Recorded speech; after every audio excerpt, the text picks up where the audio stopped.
Right, I thought about film this. I'm just doing the front brakes on the V70. I thought I'd explain what I did to fit the big brakes on this. It's actually got, I'll show you on the other side, it's actually got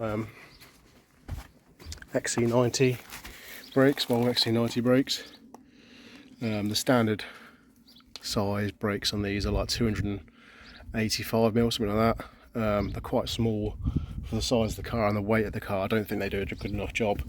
And these are much bigger. So the sizes, they're pretty huge. These are 336mm discs, much bigger caliper as well. They're wider as well, thicker, 34mm thick as opposed to 28 of the stock ones. And these are, it's a really easy upgrade. The only thing you have to do on the P2 V70 is drill the mounting holes out to 14mm, because the XC calipers have 14mm bolts, whereas the standard ones are 12mm. So that's literally it. That's all you have to do, and everything else just bolts on. The calipers fit perfectly, discs fit perfectly. It's absolutely easy peasy job, and they are much better. These ones have been on the car for about 5 years. You can see that they're really not worn down that much. Let's see what the wear indicator is. There's a wear indicator. They're really not worn down that much. I'm only changing the discs. They've got a bit scabby on the back, and the pads are just, you know, they're not massively low, to be fair. They're still got about 4mm, but I want to get them changed because they've been on there long enough. So yeah, I've got these Melee, is it Melee? I don't know.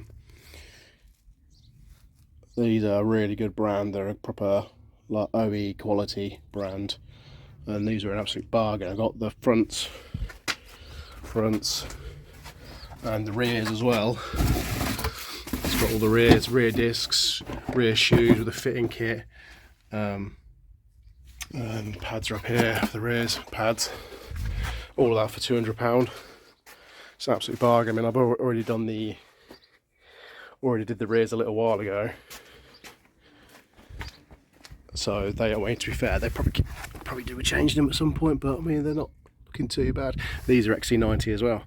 Again, piece of piss to change. Literally, you just bolt them on. There's no modification you have to. The only modification you have to do on the rear is just cut the lip on the backing plate, because obviously the discs are bigger. Can't remember what size the rears are. I think these are 300mm vented, whereas the stock ones are like 280mm solid. So again, another decent upgrade, and the calipers bolt straight on. It's yeah, really good upgrade for these, and cheap, because you can pick calipers up pretty cheap. I think I paid about 80 quid for these calipers on eBay. I've since been able to pick them up at scrapyards and things as well. So yeah, really cheap, good upgrade. I mean, like I say, the 50mm larger disc on the front, 20mm larger disc on the back. Yeah, it makes a massive difference. Massive difference. I say, for the size of these cars, and considering a lot of people tow with them, yeah, it's a great upgrade. So just thought I'd show you that. Right, that's this side all done. As you can see, they look much nicer. Giving the caliper a quick lick of paint as well, just to tidy it up a bit. Got a new drop link on there as well. I did just wire wheel the paint off of these. They have a anti-corrosion paint on them, which will come off with it when you press the brakes, but just so it doesn't clog the pads up, and just grind that off. So the one thing I will say about these is probably the only downfall is they are very heavy.